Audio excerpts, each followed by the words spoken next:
बंदर से जूतियों की नोट तो बचते हैं।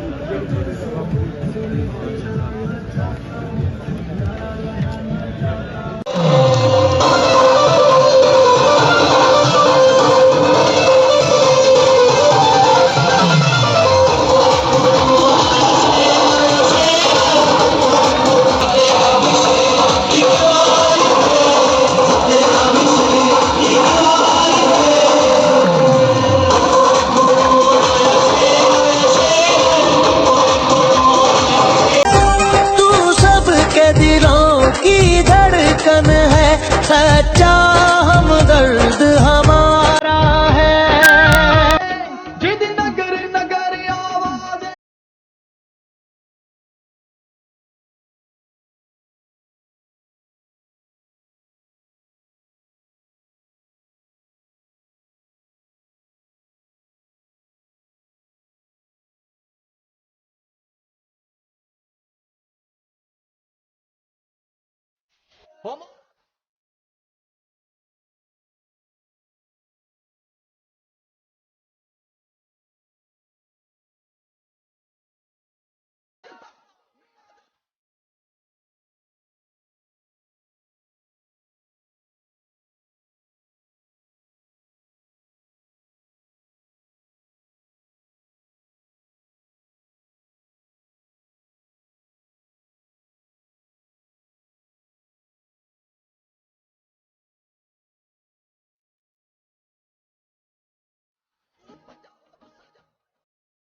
आवाज हम दोस्तों, ये जो आपको सैकड़ों गाड़ियों पर मुश्तमिल काफिला नजर आ रहा है, पाकिस्तान मुस्लिम लीग नून के सीनेटर अब्बास खान अफरीदी की क़ियादत में इस्लामाबाद की जानिब रवाना हुआ है।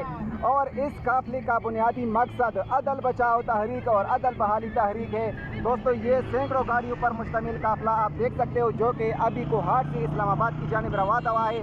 और ये काफिला जो है अदल बहाली तहरीक और अदल बचाओ तहरीक के लिए इस्लामाबाद की जानिब रवाना हुआ है। अब से कुछ देर में ये काफिला इस्लामाबाद पहुंचने वाला है। और ये आप देख सकते हो, पाकिस्तान मुस्लिम लीग नून के क़ियादत में ये काफिला इस्लामाबाद की जानिब रवाना हुआ है। अब्बास अफरीदी जिंदाबाद। अब्बास का काफिला रवाना हुआ कोहाट से और पूरे इस्लामाबाद बंद हो गए इंशाअल्लाह। से घबरा गया नहीं, हमारे सबके दिलों की धड़कन नवाज शरीफ।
पाकिस्तान मुस्लिम लीग, पाकिस्तान मुस्लिम लीग। समाज ना कोई गप में लगो, सुनम के हिसाब से, देखो देखो कौन आया।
है।